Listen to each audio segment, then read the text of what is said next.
Show में। हुकूमत का शरीफ खानदान के खिलाफ करप्शन के मजीद सबूत सामने लाने का ऐलान। मुबैना वीडियो लीक मामला नई सियासी बहस का आगाज। हुकूमत ने बजट में कोई नया टैक्स नहीं लगाया, चेयरमैन एफबीआर का दावा।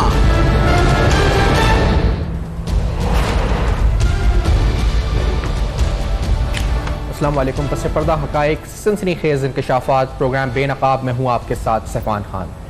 आज अहम तरीन सियासी पेशरफ्त पर बात होगी।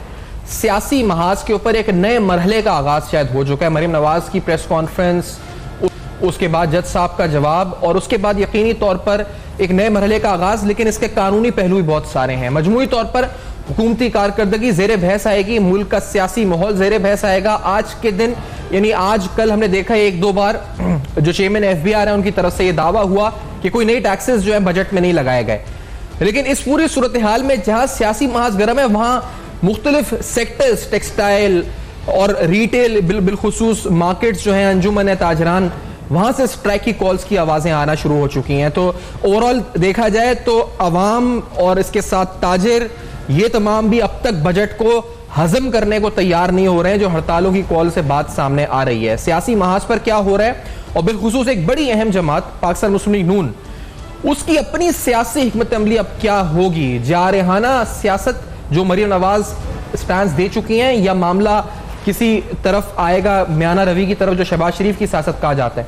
बड़े अहम तरीन सवाल जनाब सेनेटर मुशाहिदुल्लाह साहब नून लीग के सीनियर मरकजी रहनुमा इस्लामाबाद से हमारे साथ मौजूद। मुशाहिदुल्लाह साहब बहुत बहुत खुशामदीद, प्रोग्राम में ज्वाइन किया आपने सुना है जी रिस्पॉन्स आज इमरान खान साहब ने और दीगर हुकूमती वुज़रा ने फॉरेंसिक ऑडिट वो कहते हैं इस वीडियो का होना चाहिए। आपके नजदीक भी डू यू एग्री कि अदालती तहकीकात की जद में आए बगैर जो भी प्रेस कॉन्फ्रेंस या जो भी स्टैंड आप लोगों का है उसका सियासी या कानूनी फायदा आपको नहीं मिल सकता मुशाहिदुल्लाह साहब, जब तक उसका फॉरेंसिक ऑडिट ना हो?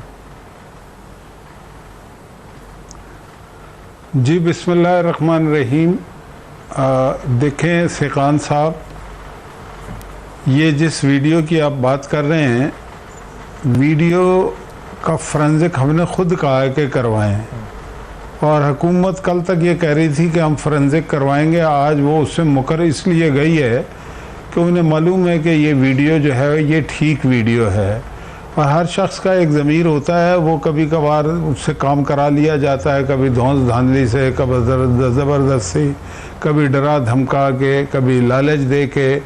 मैं ये तो नहीं कह रहा कि ये सारे काम इनके साथ किए होंगे, लेकिन उन्होंने खुद ये कहा है कि मुझे डरावने रात को ख्वाब आते हैं और मैंने ज़्यादती कर दी है। ना नवाज शरीफ के ख़िलाफ़ कोई एविडेंस था, ना हुसैन नवाज के ख़िलाफ़, ना हसन के ख़िलाफ़ किसी किस्म की कोई करप्शन 1 रुपए की नहीं हुई, कोई मनी लॉन्ड्रिंग नहीं हुई। सारे ना वहाँ से कोई पैसा आया ना यहाँ से गया, मेरे पास कोई एविडेंस नहीं है। इसके बावजूद मुझे सज़ा देनी पड़ी। तो वो अपने ज़मीर का बोझ हल्का करने के लिए ये कोई पहली दफ़ा नहीं हुआ है। और दूसरी बात ये है कि अब होता ये है कि जो वाक़याती शवाहिद होते हैं ना, वो चीज़ों की तस्दीक करते हैं। मसलन ये इनकी वीडियो एक तो आ गई है, उसका उसमें स्टेटमेंट भी आ गया है, उसके बाद जितनी एक फजूल सी प्रेस रिलीज़ अल्लाह जाने वो किसने लिखी है वो भी आ गई है। और आज ये भी बात की जा रही है कि अब वो अदालत से रुजू करेंगे, हुकूमत पीछे हटती हुई नज़र आ रही है। ये सारी बातें तो हो चुकी हैं, लेकिन एक चीज़ ये मिसिंग है कि मैं ये समझता हूँ कि ये ज़मीर किसी दिन साकिब निसार साहब का भी जाग गया ना, तो फिर और बहुत सारी बातें पता लगेंगी। ये तो अभी इन 2 केसेस की बात हुई है। ये फरमाइएगा, क्योंकि आप जिस तरह कह रहे हैं कि ये सब है ज़रूर, लेकिन ज़रूरी नहीं था कि ये बजाय एक प्रेस कॉन्फ्रेंस के जरिए बल्कि इसको कोर्ट ऑफ लॉ में कहीं ले जाकर अगर कानूनी तौर पर इस मामले को डील किया जाता, जो शायद आप करें आगे आपकी हिकमत अमली में भी हो, ना कि प्रेस कॉन्फ्रेंस से। क्योंकि एक वीडियो पहले भी सामने आई चेयरमैन नैब की, आप लोगों ने कहा पार्लिमानी कमीशन बनवाएंगे उसके ऊपर। क्या हुआ उस पार्लिमानी कमीशन का? 1-2 तकारीर हुई, शहबाज शरीफ ने पॉइंट ऑफ ऑर्डर में बात करी, वो मामला भी दब गया, खत्म हो गया। क्या आप लोगों ने उस पॉलिटिकली तो कुछ नहीं हुआ, अगर ना पॉलिटिकली ना लीगली? देखें, बात यह है कि अगर इस मुल्क में और ख़ास तौर से ये जो रजीम है, सेलेक्टेड रजीम, गवर्नमेंट भी नहीं है, इसके अंदर कोई इंसाफ होता है या इंसाफ की उम्मीद होती है? नवाज शरीफ के साथ जो कुछ हुआ है वो जितना इंसाफ हुआ पूरी दुनिया को पता, पाकिस्तान के आवाम को भी पता है। उसको तो सारे लोगों ने, इस मीडिया के भी बहुत बड़े हिस्से ने, पूरी पीटीआई ने, साकिब निसार ने अपने फैसलों से हमारे खिलाफ ओपनली उसने कंपेन भी चलाई। शौकत अजीज सिद्दीकी का एक स्टेटमेंट भी मौजूद है कि उसको क्या क्या कहा गया था, वो सारा लिंक है नवाज शरीफ से। वो तो सारा कुछ प्रेस में किया गया। उस वक्त किसी ने नहीं कहा कि भाई आप पब्लिक में बात ना करें, सिर्फ अदालत में जाके बात करें।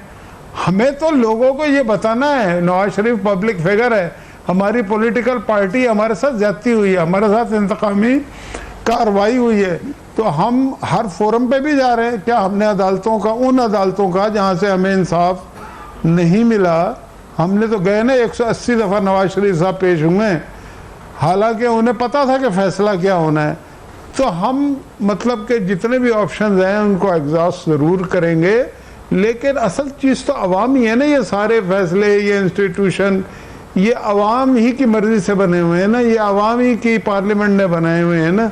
तो अवाम को क्या हम ना बताएं कि हमारे साथ ज्यादती हो रही है? और आपके जब ज्यादती करने वाले जो हैं वो खुद अपने मुंह से कह रहे हैं कि जनाब हमने ज्यादती कर दी है, तो हमारा काम नहीं है कि हम लोगों को बताएं। अब एक ब्रेक की तरफ तो लोगों को बताना चाहिए ना। साहब एक ब्रेक की तरफ बढ़ते हैं क्योंकि ये बड़ा अहम मामला है कानूनी, और आप बता रहे हैं उसके बाद महंगाई का जो सैलाब और उस पर आपकी स्ट्रेटजी, ऑपोजिशन चेयरमैन जो इस वक्त सेनेट में जो इस वक्त सीट है चेयरमैन की, उसके ऊपर क्या हिकमत अमली आप लोग बनाएंगे? बहुत से अहम सवाल। After this very short break Benakab में हमारे साथ रहिए। महंगा, डॉलर महंगा,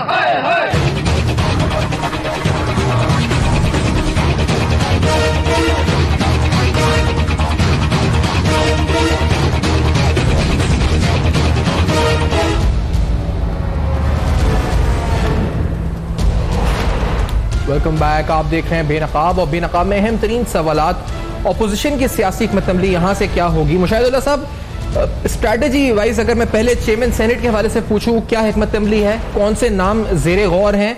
नून लीग से बनने जा रहा है, क्या पीपल्स पार्टी से आपकी एडजस्टमेंट हुई है? उस पर पहले आगाह करें, फिर एहतजाजी लाहेमल पर भी आए कि क्या आपका प्लान है एहतजाज का? जी बिस्मिल्लाहिर्रहमानिर्रहीम। देखें, बात यह है कि जो चेयरमैन सेनेट वाला इशू है, यह अचानक एक सामने आया है एपीसी के हवाले से, वरना इससे पहले सच कोई मूव कहीं पे नहीं इसलिए नहीं थी कि कमो बेश तमाम पार्टियां, तो मैं नहीं कहूँगा, पीपल्स पार्टी को थोड़ी रिजर्वेशन ज़रूर थी, बाकी पार्टियों को कोई बहुत ज़्यादा इश्यूज़ नहीं थे समेत नून लीग के। लेकिन एपीसी बहुत बड़ा फोरम है और उसके मकासद भी बहुत ज़्यादा बड़े हैं। तो वहाँ पे एक फ़ैसला हुआ है जो ज़ाहिर है हर पार्टी जो उस एपीसी का हिस्सा है उस पर इन लेटर और स्प्रिट उस पर अमल दरामद करेगी। वहाँ पे एक फ़ैसला ये इन प्रिंसिपल हो चुका है कि चेयरमैन सेनेट को चेंज करना है। उसके लिए आज भी कुछ बातचीत हुई है, मीटिंग हुई है। कल 11:30 साढ़े 11 बजे राजा ज़फ़रुल हक साहब ने तमाम अपोजिशन पार्टियों को बुलाया और हम वहाँ पे, हमें जो कहा गया अभी तक वो ये कहा गया है कि आप लोग कॉन्फिडेंस मूव जो है ना वो कल जमा करा दें सेनेट में, वो हम कल इंशाल्लाह करा देंगे। उसके बाद जो खबरें कल के अखबारों में छपी हैं कि जी हमें ये कह दिया गया है कि आपका कैंडिडेट होगा रहबर कमेटी की तरफ से, या इस तरह की कोई बात नहीं, कोई ऐसी बात कहीं से पे भी नहीं हुई। वो खबरें ज़रूर छपी हैं लेकिन वो मेरे लिहाज से दुरुस्त नहीं है। इस तरह की कोई बात जिसकी आप कैंडिडेटशिप जो है उसके लिए बिलावल भुट्टो ऑपोजिशन लीडर बन जाए नेशनल असेंबली में और आपको चेयरमैन सेनेट का ओहदा मिल जाए, ऐसा कोई अभी बात या इस फॉर्मूले पे कोई अमल दरामद की बात कोई पीपल्स पार्टी से नहीं हुई अभी? आप अभी तक इस तरह की कोई बात नहीं हुई है, ना मेरे इल्म में है। और ये बात 11 तारीख को जो रेफर कमेटी का इजलास है उसमें फैसला होगा कि चेयरमैन सेनेट किसने होना है। 1-2 नाम चल रहे हैं और ज़ाहिर है उन्हीं में से ही होंगे, लगता है यही है, लेकिन उसका बाकायदा फैसला होना बाकी है और ये रेफर कमेटी ही को इसका इख्तियार है, उसने फैसला करना है, हमने उस पर अमल दरामद करना है। ठीक है, लेकिन ये मुशाहिद साहब नून लीग के अंदर जो इस वक्त सियासी तौर पे मामलात यानी नैरेटिव्स की बात की जा रही है, बयानियों की बात की जा रही है कि 2 बयानिए हैं इस वक्त, एक मरीम नवाज साहिबा हैं और एक शहबाज शरीफ साहब हैं, और फिर वो कहा जाता है कि ये कोई कॉन्फ्लिक्ट है, जमहूरी पार्टी है, डिफरेंस ऑफ ओपिनियन है, अच्छी बात है, लेकिन आप बजाते खुद किस ओपिनियन के साथ हैं, किस नैरेटिव के साथ हैं? मुशाहिदुल्लाह किसके साथ हैं और पार्टी किसके साथ खड़ी हुई ज़्यादा, किस नैरेटिव के साथ? देखिए, मुशाहिदुल्लाह हों या शहबाज शरीफ हों या दीगर जिन्होंने प्रेस कॉन्फ्रेंस की थी, इन सब का एक ही नैरेटिव है, और वो नैरेटिव वो है जो नवाज शरीफ का, इसलिए कि हम सब का लीडर नवाज शरीफ ही है, और हमारी पार्टी में नवाज शरीफ के अलावा किसी और का नैरेटिव प्रिवेल ही नहीं कर सकता। और शहबाज शरीफ साहब ने भी बारहा इस बात का इजहार भी किया है और सबूत भी दिया है कि जो भी इख्तलाफ होना या बात करना वो एक अलग बात होती है, लेकिन वो हमेशा नवाज शरीफ के नैरेटिव के साथ खड़े रहे। अभी भी जो प्रेस कॉन्फ्रेंस हुई है उसमें भी वो मतलब कि उन्होंने जो कुछ भी कहा है उस वीडियो के बाद, कि ये वीडियो आने के बाद जो है मतलब कि अब नवाज शरीफ को जेल में रखने की कोई यानी कि हैसियत या अखलाकी पोजीशन है ही नहीं, उनको फिलफुल रहा करना चाहिए। और उसके बाद जो नैरेटिव की बात है, मरीम नवाज़ पहले भी करती रही हैं, मियाँ साहब खुद करते रहे हैं। शहबाज शरीफ साहब ने इस इलेक्शन मुहिम में जब मियाँ नवाज शरीफ साहब और मरीम जो है वो जेल में थी, जिन्हें ये शौकत अजीज़ सिद्दीकी ने भी कहा था कि मुझे कहा गया था कि हमने किसी कीमत पे उन्हें जेल से नहीं आने देना है, इलेक्शन से पहले सिर्फ इमरान खान ही खिलाड़ी होगा, हालांकि वो बेचारा आखिर वक्त तक नताइज तब्दील कर, ये कर वो कर, वो इसीलिए लोग सेलेक्टेड कहते हैं। बहरहाल मैं बता रहा हूँ, इलेक्शन से पहले कैंपेन में शहबाज शरीफ साहब ने जलसों में वोट को इज्जत दो का नारा लगाया है बारहा, तो उसके बाद भी अगर फिर भी कुछ लोग कहते हैं नैरेटिव दो हैं, तो अल्लाह जाने वो दूसरा कौन सा नैरेटिव है। एक ही नैरेटिव है, एक ही लीडर है, वो हमेशा वही प्रिवेल करता है, पब्लिक में भी वही प्रिवेल करता है, उसी की बात जाएगी, और वो जो उसका नैरेटिव है वो सारी दुनिया के सामने है। अच्छा, और वही शहबाज शरीफ का नैरेटिव है कि फैसला का मरहला होगा जी, तो शहबाज शरीफ साहब जो है वो अपने भाई के साथ हमेशा खड़े रहे हैं, पिछले 25-30 साल की तो हिस्ट्री यही है। अच्छा, इस बात पर कि ये जो अदालती मामला जो इस वक्त ये जो नई प्रेस कॉन्फ्रेंस मरीम नवाज साहिबा के उसके बाद से जो बहस शुरू हुई है, इस पर आज शहजाद अकबर साहब ने जो कहा है वो आपको सुना देते हैं। आपका मौके से आगे नवाज शरीफ साहब की सेहत के हवाले से जो कहा जा रहा है वो भी सुनाते हैं, लेकिन पहले शहजाद अकबर साहब क्या कहते हैं, adviser and to the prime minister on corruption और ये तमाम जो पैसा है इस वक्त एसेट रिकवरी यूनिट को भी हेड करते हैं। लेट्स से दिस के क्या कहा शहजाद अकबर साहब ने। कुछ 2 दिन पहले एक बड़ी धमकी दी गई है कि एक वीडियो हम लेके आए हैं। अच्छा, उस वीडियो के ऊपर भी मैं कल से टीवी पे काफ़ी बात कर रहा हूँ, सिर्फ मैं 2 चीज़ें अर्ज़ करना चाहता हूँ। देखिए, पहली चीज़ तो ये है, कानूनी हैसियत तो उसकी एक बहुत बड़ा सवालिया निशान है, क्योंकि कानूनी हैसियत अगर होती तो इस वक्त जो उनको बेनिफिट मिल सकता था वो अपनी अपील में मिल सकता था। उस वीडियो की क्या कानूनी हैसियत है, उसको पेश करने वाला कौन है? एक कन्विक्टेड पर्सन और सज़ा याफ्ता शख्स, वो जो जालसाजी में सज़ा पा चुका है। तो ये वो सारा सवालिया निशान है। इसके ऊपर खैर हुकूमत का मौक़िफ़ है कि इसकी बिल्कुल तफ्तीश होनी चाहिए, इसकी पूरी इन्वेस्टिगेशन होनी चाहिए कि ये कैसे बनी, जज साहब तक रसाई कैसे हुई, ये सारी बातें क्या हैं, क्या ये दुरुस्त है भी या नहीं है। जज साहब का वर्जन भी आ चुका है, तो बहुत मुनासिब होगा कि इसके ऊपर अगर इस्लामाबाद हाई कोर्ट या supreme court of Pakistan action लेते हुए इसकी खुद तफ्तीश करे, क्योंकि अगर हुकूमत इसकी तफ्तीश करेगी तो उस पर भी बहुत ज़्यादा सवाल उठाए जाएंगे। मुशाहिद साहब, आपका इस पे ओपिनियन में जानूंगा, लेकिन इसके साथ एक सवाल मैं जोड़ना चाहूंगा कि इससे पहले मैंने बताया था एक वीडियो और आई थी, वो चेयरमैन नैब की वीडियो थी। उस वीडियो के बारे में नैब ने तरदीद करी ऐसी कोई वीडियो नहीं है। फिर आपकी असेंबली में तकारीर हुई, ख्वाजा आसिफ साहब ने, शाहिद खान अब्बासी साहब ने उस मसले को रेस किया, पार्लियामानी कमीशन बनाने का मुतालबा हुआ, शहबाज शरीफ साहब ने पॉइंट ऑफ ऑर्डर की बात की कि इस मामले को, फिर वो रात गई बात गई वाली बात हो गई। कहीं भी इस वक्त जो है वो कहते हैं कि वो मामला वहीं का वहीं रह गया और कुछ भी नहीं हुआ। ये वीडियो भी लोग कह रहे हैं तो उससे भी हल्की है उस मामले में, अगर देखा जाए कि उसका तो बहुत बड़ा मैग्नीट्यूड था। ये इतनी, क्या यही होने जा रहा है इसका वीडियो का? और ये जो एतराज़ात उठा रही है हुकूमत, इस पर क्या कहेंगे मुशाहिदुल्लाह साहब? देखें जी, पहली बात तो ये है कि ये अभी आपने अकबर शहजाद साहब का मुझे वो सुनाया, ये बात देखना ये पड़ता है। इनके और भी बहुत सारे जो हैं यानी कि जो मतलब के स्पोक्समैन हैं, उनके ज़रा क्रेडेंशियल तो देखें कि उनके अपने क्रेडिट्स क्या हैं, उनकी बात का क्या एतबार करना चाहिए, और करते भी हैं अवाम या नहीं करते। एक तो ये नैब के मुलाजिम रहे हैं पहले एक ज़माने में, ठीक है, अब नैब का एडवाइज़र इनको बना दिया। मैं तो अपनी ज़ाती बात करता हूँ कि मेरे बारे में इन्होंने ये कहा, जो मैंने खुद अपने कानों से सुना टीवी पे बैठ के, आपने भी सुना होगा, कि जी मुशाहिदुल्लाह साहब का केस हम नैब में भेज रहे हैं, वो फवाद कहता था FIA में भेज रहे हैं, भाइयों को भर्ती करा ली, फलाना, सारा झूठ। और वो सारा मैंने पेपर पे झूठ साबित किया स्टैंडिंग कमेटी की तरफ से, ऑफिशियली PIA को ख़त लिख के। और कोई इंक्वायरी नहीं है, कोई कुछ नहीं है। एक झूठ बोलने की जो रवायत इस हुकूमत ने डाली है वो इन्हें मालूम नहीं है कि पब्लिक सब समझती है, और पब्लिक इनके गले पड़ी हुई है और मजीद पड़ेगी कि इस तरह की बातें करने का कोई मतलब, आप कानूनी चीज जो है में नहीं सिर्फ बात की आपने मेरी बात सुन ले, मेरी बात जरा सी बात सुन ले मेरी।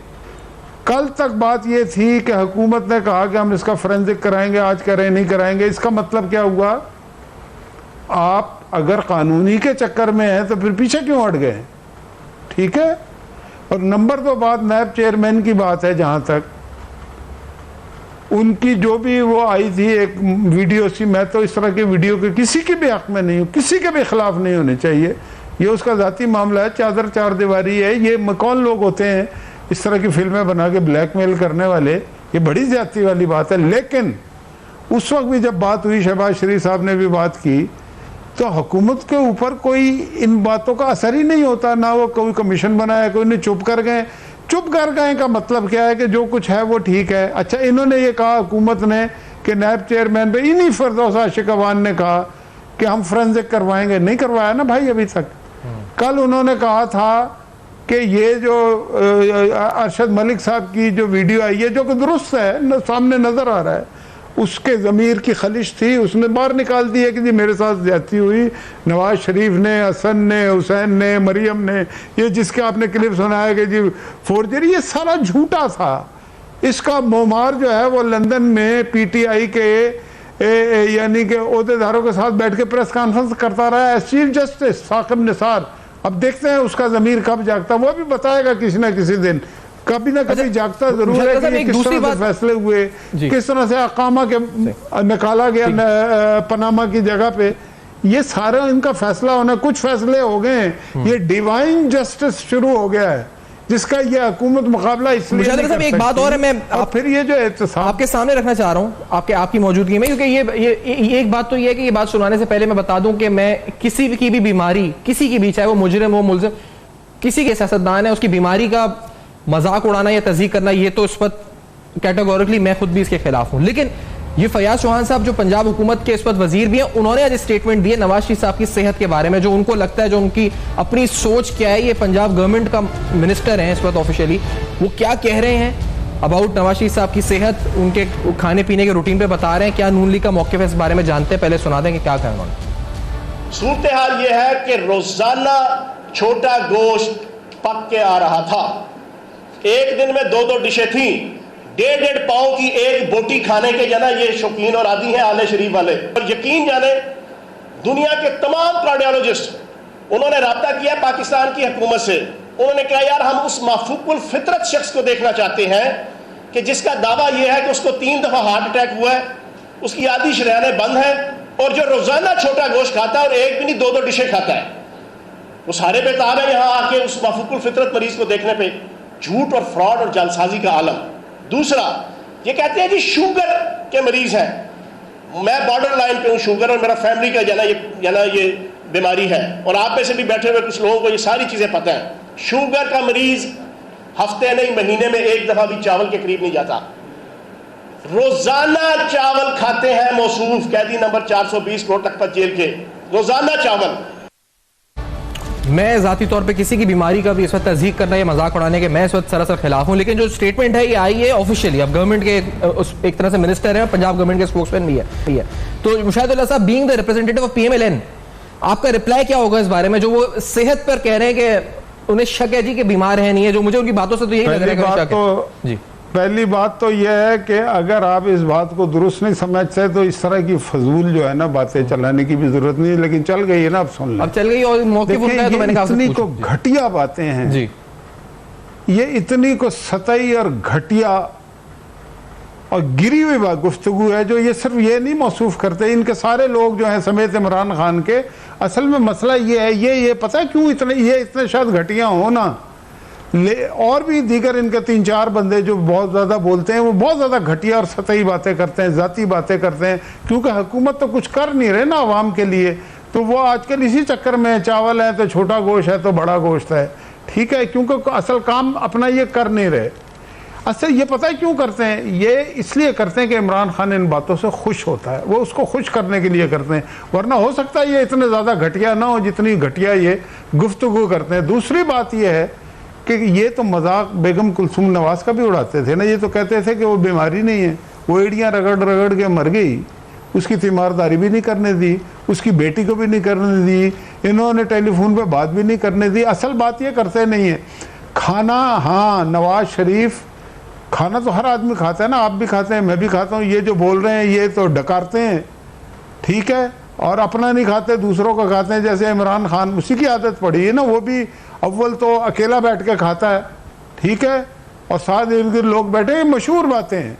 नवाज शरीफ खिलाने वाला आदमी है, उसको खाना जाता ज़रूर होगा, लेकिन मुझे पता है कि जेल में ही वो सारा तकसीम होता होगा, और नवाज शरीफ जितना खाता है मुझे पता है। लेकिन बात यह है कि यार आप ये कौन सी पॉलिटिक्स है कि आप खाने के चक्कर में पड़े हुए हैं?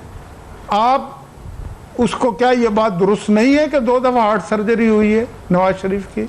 नवाज शरीफ की जो बीमारी जो है, अगर उसके लिए आपको इतनी ही तकलीफ होती तो आज वो जेल में ना होते। जिस तरीके से साकिब निसार ने PTI का वर्कर बन के और आप सारे लोगों ने इंसाफ की धज्जियां बखेरी हैं, इमरान खान समेत सब ने, इसीलिए नवाज शरीफ है ना जेल में, अपने इख्तिदार के लिए, अपने छोटे से मफाद के लिए, और आवाम के मफादात को आपने यकसर नज़रअंदाज किया है। आप कभी करेले की बात कर रहे हैं, कभी ये हुकूमतों के करने की। आज तक माजी में किसी भी हुकूमत ने किसी की बीमारी का मजाक नहीं उड़ाया। ये सिर्फ वाहिद ऐसी हुकूमत है कि जिनमें इंसानियत नाम की कोई चीज़ नहीं है।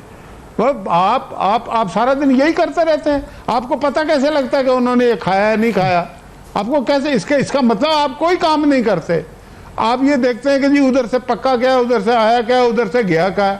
आप ज़रा फिल्म चला दें, मैं बताता हूँ कि नवाज शरीफ के साथ अगर 10 आदमी बैठे हो तो पहले वो उनकी प्लेटों में खाना डालता है, फिर खुद थोड़ा सा खाता है, और उसको मालूम है क्या खाना है क्या नहीं खाना। आप उसके खाने के चक्कर में पड़े हैं। और कल की बात है, आप लोगों की वजह से उसकी बीवी जो है एड़ियाँ रगड़ रगड़ के मर गई। आपको शर्म नहीं आती? आप अभी तक बाज नहीं आते? आपकी आग अभी तक ठंडी नहीं होती? ये तरीका होता है? ये इंसानियत सिखाई है आपके बड़ों ने आपको? ठीक है मुशर्रफ साहब, एक ब्रेक आपके साथ खुदा ना, मैं फिर भी दुआ करता हूं कि आपके साथ इस तरह की बात ना हो। सही बात, ना इमरान खान के साथ हो, ना किसी और के साथ हो, लेकिन आपकी आंखों का पानी मर गया है। अच्छा, एक ब्रेक की तरफ मतलब कि जिस बात को अल्लाह बुरा समझ। सही, एक ब्रेक की तरफ बढ़ना है हमें, उस बाद आते हैं तो मजीद सवालात, क्योंकि बजट के हवाले से अभी तक बहस जारी है। शायद ये बजट अनोखा, क्योंकि अभी तक बहस भी चल रही है, एहतजाज भी हो रहे हैं, हड़तालों की कॉल भी आ रही है सामने। अपोजिशन क्या सोच रही है इस बजट को लेकर के, वो आवाम की इस आवाज को कैसे उठाएगी, जानेंगे इस ब्रेक के बाद। हमारे साथ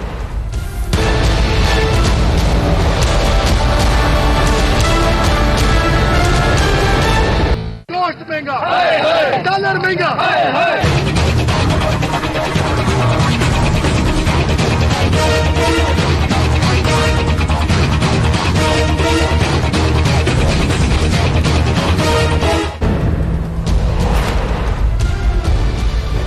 वेलकम बैक। आप देख रहे हैं बेनकाब, और अहम तरीन सवालात, नून लीग की सियासी हिकमत अमली क्या होगी, इस पर आने से कबल अभी खाने का पीने का जिक्र नवाज शरीफ साहब के हुआ है मुशाहिदुल्लाह साहब ने, और यकीनी तौर पर एक गलत स्टेटमेंट में कहूँगा कि किसी बीमारी का मजाक उड़ाना जो है बनता नहीं किसी की भी। लेकिन मरियम नवाज साहबा की एक ट्वीट आई है अभी, और उन्होंने कहा है जी कि हुकूमत ने नवाज शरीफ साहब के घर के खाने पर पाबंदी जो है आयद कर दी है। जो उनके बकौल उन्होंने लिखा है कि खाना ले जाने वाला जो स्टाफ है वो पिछले 5 घंटे से कोट लखपत जेल के बाहर खड़ा है, लेकिन उनको अंदर नहीं जाने दिया गया। और ये पाबंदी उन्होंने कहा अगर 24 घंटे में नहीं हटती तो अदालत अगर इस पर अदालत से रुजू करेंगे, और अगर उसके बावजूद अगर रिलीफ नहीं मिलता तो वो खुद कोट लखपत जेल के बाहर बैठकर भूख हड़ताल यानी खाना छोड़ देंगे। मरियम नवाज साहबा ने यह कहा है कि इसको धमकी ना समझा जाए, क्योंकि मैं ये कर गुजरूंगी। तो बात खाने पीने की हो रही थी मुशाहिदुल्लाह साहब, तो बात यहां तक आ गई है, अब वो कह रही है कि 24 घंटे में ये नहीं हुआ। ये भी लिखा है कि अगर मुझे शक है कि खाने में कुछ मिलाया जा सकता है नवाज शरीफ साहब के, इसलिए मैं घर का खाना अगर नहीं मिलता 24 घंटे में तो मैं खुद भूख हड़ताल बैठ जाऊंगी बाहर जाके।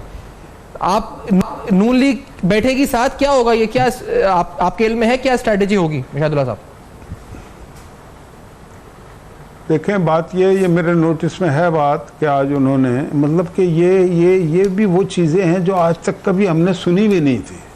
मैं खुद को 15-20 दफ़ा जेल में रहा हूँ, टॉर्चर भी हुआ है, सेफ हाउसेज में भी रहा हूँ, बहुत सारी चीज़ें हुई हैं हमारे साथ। तो खैर वो भी जाए तो चलता है, लेकिन ये 3 दफ़ा जो वज़ीर आज़म रहा हो, जो 2 दफ़ा वज़ीर आला रहा हो, जिसका भाई 2 दफ़ा वज़ीर आला रहा हो, और आज भी इस मुल्क की सबसे बड़ी पार्टी हो, उसके साथ ये सलूक है इनका।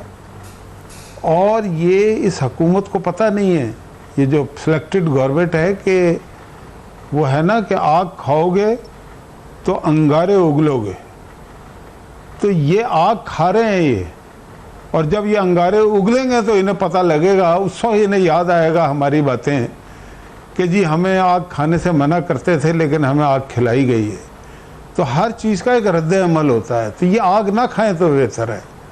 नवाज शरीफ की ज़िंदगी, वैसे ही वो बीमार हैं, उनके बहुत सारे इश्यूज़ हैं, वो शो नहीं करते, अब एक अलग बात है। उनको इलाज भी ये नहीं करने दे रहे अपनी मर्ज़ी का, जबकि दुनिया भर में असूल ये है कि इलाज मरीज़ की मर्ज़ी से होता है। इस मुल्क के 21 करोड़ लोगों को इस बात की इजाज़त है कि वो दुनिया भर में जहाँ मर्जी इलाज कराएं, आज भी करा रहे हैं। और बहुत सारे लोग आज भी नवाज शरीफ के खर्चे पे पाकिस्तान में भी और पाकिस्तान से बाहर भी इलाज करा रहे हैं, लेकिन नहीं होगा इलाज तो नवाज शरीफ का नहीं होगा, तो इसका मतलब है कि आप नवाज शरीफ की जान के दर पे हैं ना। इमरान खान साहब ने तो कहा वो मौत ही बर्दाश्त कर सकते हैं। भाई आपने जो भी कहा ना कि आग से खेल रही है, वो तो कह रहे हैं मैं मौत ही बर्दाश्त कर सकता हूं। ये भी देखें इमरान खान, ये भी देखें बात, ये भी कुफ्र है मौत बर्दाश्त। मुझे बताएं कि मौत का मजा की कोई बता सकता है दुनिया में? मौत तो जब आ जाती है ना, उसका मजा बताने वाला या उसको बर्दाश्त मजहबी भी हम अगर रिफ्रेन करें मुशाहिद साहब, अनफॉर्चुनेटली, क्योंकि ये देखें वो बिलो द मार्क, आप भी, आपसे तो आप बड़े सीनियर पॉलिटिशियन है, मजहबी भी हम कुफ्र और ये फतवे तो नहीं देना बैठ के हम किसी को। मुशाहिद साहब रिक्वेस्ट है आपसे, क्योंकि ये बात भी थोड़ी तो कोई भी नहीं दे रहा ना असल में। तो देखो आप कह रहे हैं ना सर, ये इमरान साहब को एक मसला है, और इमरान खान को एक मसला है, वो हर वो बात करता है जो उसको नहीं करनी चाहिए। उसने ऐसी ऐसी फजूल बातें की हैं, जंग ओहद के बारे में जो उन्हें बातें की, क्यों करते हैं फिर? वो जवाब नहीं लेंगे क्या?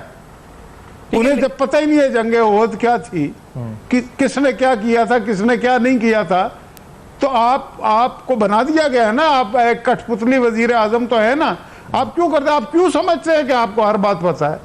आप एक पढ़े लिखे जाहिल हैं, जय्यद जाहिल जिसको कहते हैं। एक जय्यद आलिम होता है ना, एक जय्यद जाहिल होता है। लेकिन आप हर बात पे जब बात करेंगे, लोग जवाब देते हैं, तो आप कहते हैं जी ये जवाब ना हो। क्यों ना हो भाई? नहीं ठीक है, ये बात ठीक है कि आप हर बात पे बात ना करें। क्या होता है ये बात तो ठीक है, आप कहते हैं कि आप उन्हें कहें कि हर बात पे बात ना करें, तारीफ पे या जो आपको नहीं इल्म है बात करें, लेकिन फिर वो फतवे देना जो होता है वो बात सही नहीं है। वो मुशाहिद साहब, वो फिर बात जो है ना वो दूसरी तरफ चली जाती है, जो हम जा भी नहीं रहे उस तरफ जिस तरफ मैं आपसे पूछूंगा। वो भी इन्होंने दिए हैं। हाँ वो उन्होंने दिए, तो आप तो ना देना, आप फतवे भी मुझे मेल में, आप तो नहीं, आप तो नहीं, मैं नहीं दे रहा। हाँ। मैं तो ये बता रहा हूँ, मैं तो वो मेरी बात सुन लें। जी। मैंने कोई फतवा नहीं दिया, ना मैं इस बात को पसंद करता हूँ। मैं तो ये कह रहा हूँ कि मुझे दुनिया का कोई एक आदमी ऐसा बता दे को जो मौत को बर्दाश्त करने का जो कर्ब है वो उसको बयान कर सके। वो तो हो ही नहीं सकता ना, जब मौत आ गई तो आ गई, खत्म हो गया। तो आप ये कितनी बड़ा आपने दावा कर दिया है। और नंबर 2, इस मामले में देखें, धरनों में इनकी पार्टी जाके बैठी थी, शाह महमूद कुरैशी जाके बैठा था, खादम हुसैन रिजवी के धरनों में, डॉक्टर शीरी मजारी जाके बैठी थी। हम नहीं किसी धरने में जाके आज तक बैठे अपने सियासी मकासद हासिल करने के लिए। इन्होंने हम पे झूठे इल्जाम लगाए थे खत्म नबूवत की तरमीम के, हालांकि इन्होंने खुद वो काम किया था। ये सारे काम भाई ये करते हैं। बिल्कुल हमारे इल्म में ये मजहब का इस्तेमाल सियासत में ये गलत है किसी भी फोरम पे, ये बिल्कुल ठीक है। लेकिन मुशाहिद साहब, ये बड़ी अहम बात जो है, ये जो हम महंगाई से सताए हुए हैं, आज भी शब्बर जैदी साहब की स्टेटमेंट सामने आई है, मैं आपको सुना देता हूं। ये हड़तालों की बात हो रही है, ताजिर बात कर रहे हैं, फैक्ट्रीज टेक्सटाइल्स बात कर रहे हैं, ये क्या हो रहा है? पहले सुनते हैं कि क्या क्या एफबीआई के चेयरमैन ने, लेट्स हियर दिस, और फिर जानते हैं कि क्या होने जा रहा है। Let's hear this. पहली बात तो टेक्सटाइल में जहाँ तक मेरी इन्फॉर्मेशन है, मेरी ज़ाती इन्फॉर्मेशन है, आई डोंट नो, टेक्सटाइल की मिलें बंद नहीं है। सुन ले मेरी बात, मुझे बात कंप्लीट करने दें प्लीज़। स्पिनिंग मिल्स बंद नहीं है, सब धागा डीलर्स धागा नहीं उठा रहे हैं जनरली, में जहाँ तक मुझे मेरी इंफॉर्मेशन है। मसला जो है वो डीलर्स का है, मसला अगले स्टेजेस का है जहाँ तक मेरी information, maybe I am wrong. वो इसलिए कि वो सिस्टम में आना नहीं चाहते, उसके ऊपर उनके पास रेजिस्टेंस है, उसको हमें समझाना पड़ेगा। मगर ये एक टेम्परेरी फेज है, एक आध दो चार दिन की बात है। ये स्ट्राइक जो है मेरे ख्याल में तो अभी है नहीं, और अगर है तो इसको हम हैंडल करेंगे। अभी यहाँ शहर कराची में एक स्ट्राइक की बात थी, गवर्नर सिंध ने बात करा के बीच बचाओ, वो शायद 3 दिन की स्ट्राइक थी, ट्रेडर्स कर रहे थे एक अंजुमन जो ताजरान पाकिस्तान की सुन रहे हैं कि स्ट्राइक है, CNG एसोसिएशन स्ट्राइक की बातें कर रही है, टेक्सटाइल मिलों की आप खुद सुन रहे हैं, FBI चेयरमैन कह रहे हैं, वजाहत कर रहे हैं नहीं स्पिनिंग मिल बंद नहीं है, ये बंद है, वो बंद है, ये बंद नहीं है। और कल वो ये भी वजाहत में कह रहे थे कि हमने कोई नया टैक्स नहीं लगाया। तो ये मुशाहिद साहब क्या हो रहा है, ये भी शायद होता था पहले भी, लेकिन बजट के बाद ऐसी इंप्लीकेशंस आ रही हैं, ये मामला किधर जा रहा है? ताजरों से आपकी जमात राब्ते में है? देखें, बात यह है, ये शब्बर जैदी साहब ये और कैसर बंगाली मेरा ख्याल पीपल्स पार्टी की सिंध गवर्नमेंट में 2008 से 2013 तक एडवाइज़र रह चुके हैं, लेकिन FBR का चेयरमैन में देखे ना, शब्बर जैदी साहब एक इनकम टैक्स के वकील थे ना, यानी कि वो लोगों को ये समझाया करते थे कि भाई टैक्स बचाना कैसे, ठीक है, कम कैसे टैक्स देना है, या टैक्स नहीं जिसने दिया होता उसको बचाया करते थे अदालत में जाके। तो अब वो ये खुद ही कहा करते थे कल तक के जी दूध की रखवाली पे बिल्ला बिठा दिया है, तो अब किसने बिठाया भाई? ठीक है, आपने उनको बना दिया, उन्हें पता ही नहीं है। अच्छा, आप ये देखिए, हमारी पार्टी का राब्ता, तो हम तो अवामी पार्टी हैं, एक मैच्योर पार्टी, हमारा हर एक से राब्ता होता है, लेकिन मैं ये बता दूं आपको कि ये मुल्क दुश्मनों की हुकूमत है। ये अच्छा भला मुल्क चल रहा था, दुनिया के 20 इंटरनेशनल इदारे ये कह रहे थे कि पाकिस्तान की मईशत टेक ऑफ कर चुकी है और ये G20 में शामिल हो जाएगी, लेकिन उस चलती हुई मईशत को धड़ाम से गिराया गया। नवाज शरीफ को न सिर्फ वजारत उज़्मा से हटाया गया, बल्कि उसको बेगुनाह को जेल में डाला गया, जिसने 1 रुपए की करप्शन नहीं की, जो और जिन लोगों ने करप्शन की उन्होंने डाला उन्हें, और वो सारे इस हुकूमत में 28 आदमी तो परवेज़ मुशर्रफ के इनकी कैबिनेट में बैठे हुए हैं, और इस मुल्क में जितने बड़े स्कैम हुए हैं करप्शन के, वो सारे उसके मुल्ज़मान इनकी हुकूमत में बैठे हुए हैं। इनके अपने मसाइल हैं। अभी अबराज का जो केस आया है, जिसपे जरदारी साहब ने भी कहा, और उनका प्रोग्राम जो है वो जियो पे बंद हो गया था चलना, ठीक है, वो केस अपनी जगह पे है। अदारे एहतसाब के इन्होंने KPK में बंद कर दिए, जहाँ 5 साल हुकूमत की है, जहाँ बिलियन ट्री लगाए वहाँ दरख्तों को आग लग रही है। ये काम करने वाले मुल्क दुश्मन ही हो सकते हैं ना भाई। ये जो कुछ इन्होंने किया है, एक अच्छा भला CPEC हो रहा था, ग्वादर हो रहा था, सड़कें बन रही थी, इंफ्रास्ट्रक्चर बन रहा था, बिजली के कारखाने लग रहे थे, गैस की लोड शेडिंग नहीं थी, बिजली की लोड शेडिंग ख़त्म हो गई थी, मेट्रो बसेस बन रही थी और ट्रेनें बन रही थी। इन सबको रोक दिया ना, किया क्या? और झूठ बोलते रहते हैं सारा दिन कि जी पिछली हुकूमत कौन सी पिछली हुकूमत ऐसी गुजरी है पाकिस्तान में या अमेरिका समेत जिसने पिछली हुकूमत के कर्जे न दिए हों या जिसने कर्जे न लिए हों? अजीब व गरीब। असल बात यह कि आपने किया क्या है? कल तक जिन लोगों के खिलाफ आप बातें करते थे, आज उनकी गाड़ियां ड्राइव करते फिर रहे हैं। तो भाई बात यह है कि कराची के अगर ताजिर रो रहे हैं तो सिर्फ ताजिर नहीं रो रहे, इस मुल्क का किसान रो रहा है, इस मुल्क के ताजिर रो रहे हैं, इस मुल्क के अवाम रो रहे हैं, जिन पे महंगाई करने की वजह से 21 करोड़ लोग रो रहे हैं। और जो रो नहीं रहे वो है जो हुकूमत में बैठ के करप्शन कर रहे हैं, जेबें भर रहे हैं, क्रोनिस को नवाजा जा रहा है। जितनी बातें की थी, हर बात जो है उनकी मतलब कि यू टर्न साबित हुई है। लास्टली मुल्क को असल में तो नुकसान पहुंचाया जा रहा है ना। एक बड़ी अहम बात जो एहतसाब का अमल है, इस पर आपका मौक़िफ़ जमात का क्या है? राना सनाउल्लाह साहब की गिरफ्तारी, आज हमने सुना है कि शेख रुहेल असगर साहब को एंटी करप्शन ने एक नोटिस दिया है। उधर एहसन इकबाल हो या ख्वाजा आसिफ हो या शाहिद खान अब्बासी साहब के बारे में तो हम काफी मिनिस्टर्स भी आके टीवी पे बोल चुके हैं कि he will be likely be arrested. आप अपना ही बता रहे थे कि आपके बारे में फवाद चौधरी साहब ने शायद नैब को भेज दिया कंप्लेन, या नहीं भेजी? अभी सिर्फ बात की है। तो कौन कौन है दायरा कार में आपके एहतसाब के? भेजेंगे, क्या कुछ होगा तो भेजेंगे ना भाई, कुछ होगा तो भेजेंगे ना, तो भेज दें, मुझे डाल दें जेल में, इससे क्या फर्क पड़ेगा? मैं तो अपनी बात करता नहीं, मैं वहाँ पे रहता था, किराया देता था मिनिस्टर एनक्लेव के फ्लैट में। मैं रजा रब्बानी हासिल बेजिन जो मेरी वजह से निकाल दिया वहाँ से। अभी मेरे 9 ऑपरेशन हो चुके हैं, 10वां होना है। मैं कैंसर सर्वाइवर हूँ, ठीक है। जो पिम्स का जो बोर्ड जो 3 दफ़ा मुझे अप्रूव कर चुका है कि आप जाके बाहर इलाज कराएं, इस दफ़ा इन्होंने रिजेक्ट करा दिया। तो ये यही कर सकते हैं ना। नवाज शरीफ के पीछे हैं, उसकी पार्टी के पीछे हैं। पहले ये जो ख्वाजा आसिफ साहब पे जो मतलब के स्याही फेंकी गई थी सियालकोट में, वो किसी इन्हें फेंकवाई थी ना, वरना वो तो वहाँ से इलेक्ट हुआ है। वहाँ के लोग तो उससे मोहब्बत करते हैं। एहसन इकबाल वहाँ से इलेक्ट हुआ नारोवाल से, उसको गोली मरवाई गई। नवाज शरीफ पे जूता फेंका गया। ये सारा काम करवाया गया ना। असल में ये हमारे दर पे हैं। और आज भी आप जिस तरह से फरमा रहे, राना सनाउल्लाह के साथ जो जुल्म किया है इन्होंने, जुल्म इसलिए किया कि अपनी तरफ से तो बड़ी चालाकी और मक्कारी दिखाई है कि 9C लग गया उनके ऊपर, तो जाहिर है अब इतने आसानी से बाहर नहीं आ सकेंगे। खाकान अब्बासी को जेल में डाल देंगे, रोहेल असगर है, फलाना फलाना जिनके आप सबके नाम ले रहे हैं, और वो तैयार हैं इसलिए कि सारे बेकसूर हैं, सारे बेगुनाह हैं समेत नवाज शरीफ के। सही। असल बात यह है कि इस वक्त मैं कह रहा हूं कि मुल्क दुश्मन एजेंडा है और इस मुल्क के दोस्तों को तकलीफ दी जाएगी। आपका शुक्रिया। लेकिन एक मैं आखिरी बात ये बता दूं, जिन्हें हकीर समझकर बुझा रहे हो तुम, वही चिराग जलेंगे तो रोशनी होगी। बहुत शुक्रिया मुशाहिदुल्लाह साहब, आपका आपने ज्वाइन किया, बहुत शुक्रिया। मैं वाइंड अप करना होगा, फीडबैक जरूर दीजिएगा। मुशाहिदुल्लाह साहब की गुफ्तगू आपने सुनी, फीडबैक के लिए ईमेल, फेसबुक और ट्विटर आपके सामने फ्लैश कर रहा है, देखिए।